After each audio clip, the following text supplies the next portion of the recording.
Part 6 of Federalist 84. I have already mentioned this wonderful institute here on the campus of the University of Oklahoma, OUIACH, and IACH stands for Institute for the American Constitutional Heritage. It's a wonderful program. There's lots of videos on their YouTube website. I highly recommend that you watch all of them. There are also additional videos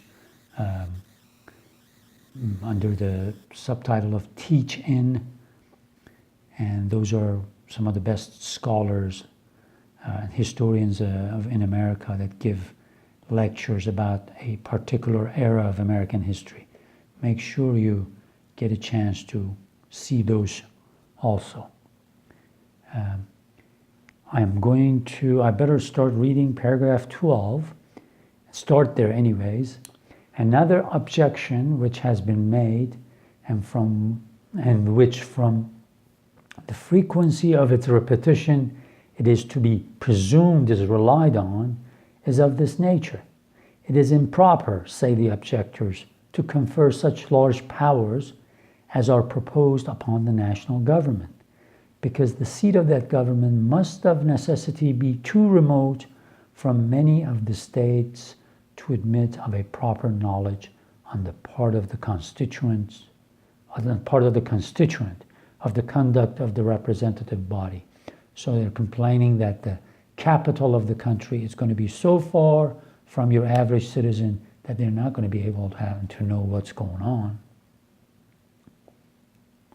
This argument, if it proves anything, proves that there ought to be no general government whatever, for the powers which it seems to be agreed on all hands ought to be vested in the Union cannot be safely entrusted to a body which is not under every requisite control. But there are satisfactory reasons to show that the objection is in reality not well founded. There is in most of the arguments which relate to distance a palpable illusion of the imagination. What are the sources of information by which the people in Montgomery County must regulate their judgment of the conduct of their representatives in the state legislature? Of personal observations, they can have no benefit. This is confined to the citizens on the spot. They must therefore depend on the information of intelligent men in whom they confide. And how must these men obtain their information?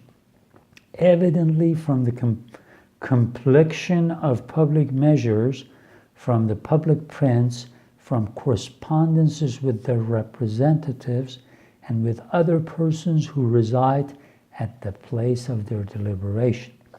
This does not apply to Montgomery County only, but to all the counties at any considerable distance from the seat of government. He says, look, you guys complaining about the capital is going to be too far. It's the same thing in most of these big states. Some of these people live so far away from the county seat or from the state capital. So how does this happen? Because you, number one, you elect wise people to watch what happens on the national stage. Remember, the senators at this time and for over 100 years are being elected or nominated by the state legislatures. So they know exactly what's going on in the capital. They will know it anyways. And he says, what's then correspondence? What are they writing letters for? That's how we get our information now. What makes you think that we're not going to be able to get that information later? And that's actually why one of the very strong things, good things about America that was established way back then was the postal system. So this way people could communicate with each other, correspond with each other easily, and especially the cost of sending things like letters and books and magazines or newspapers has always been very, very low to make it affordable, so price won't be an issue. So says, don't come up with excuses. You have smart people that can watch the national government. Some of them you elect, you send them there.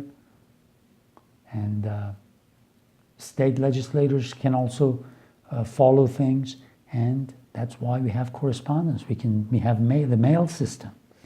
We can send things, inform you of. Remember, this is a time where there's no telegraph, no radio, none of that stuff. No paved roads. Everything takes a long time to go from one place to another. The news travels, and the fastest is the speed of a fast horse. You keep that in mind. On land anyways. Paragraph 13, it is equally evident that the same sources of information would be open to the people in relation to the conduct of their representatives in the general government, and the impediments to a prompt communication which distance may be supposed to create will be overbalanced by the effects of the vigilance of the state governments. The executive and legislative bodies of each state will be so many sentinels over the persons employed in every department of the national administration. And as it will be in their power to adopt and pursue a regular and effectual system of intelligence, they can never be at a loss to know the behavior of those who represent their constituents in the national councils, and can readily communicate the same knowledge to the people. Their disposition to apprise the community of whatever may prejudice its interests from another quarter may be relied upon, if it were only from the rivalship of power. And we may conclude with the fullest assurance that the people, through the channel, will be better informed of the conduct of their national representatives than they can be by any means they now possess of that of their state representatives. It ought also to be remembered that the citizens who inhabit the country at and near the seat of government will in all questions that affect the general liberty and prosperity have the same interest with those who are at a distance, and that they will stand ready to sound the alarm when necessary and to point out the actors in any pernicious project. The public papers will be expeditious messengers of intelligence to the most remote inhabitants of the Union. So even those who live far away from the state capital can always keep an eye on what's going on in capital, because the people very close to the state capital will be affected by bad laws, just like people who live far away. So those people close to the state capital will let everybody else in the state know that something pernicious is happening. The next paragraph, among the many extraordinary objections which have appeared against the proposed Constitution, the most extraordinary and the least colorable one is derived from the want of some provision respecting the debts due to the United States. This has been represented as a tacit relinquishment of those debts and as a wicked contrivance to screen public defaulters. The newspapers have teemed with the most inflammatory railings on this head, and yet there's nothing clearer than that the suggestion is entirely void of foundation and is the offspring of extreme ignorance or extreme dishonesty. In addition to the remarks I have made upon the subject in another place, I shall only observe that as it is a plain dictate of common sense, so it is also an established doctrine of political law, that states neither lose any of their rights nor are discharged from any of their obligations by a change in the form of their civil government. And this is from Rutherford's Institutes, also from Grotius. So this part has to do with the people's debts. because that was an important thing during this time. And I've mentioned this to you before. I've mentioned the title of the book by Willie Holton, Unruly Americans. It deals with the issue of people's debt, creditors, debtors. That was one of the causes that got the people who wanted a working central government to establish this federal system. So always go back to that, because British merchants were saying, you Americans, in the peace treaty with us, you said that you're going to pay your debts.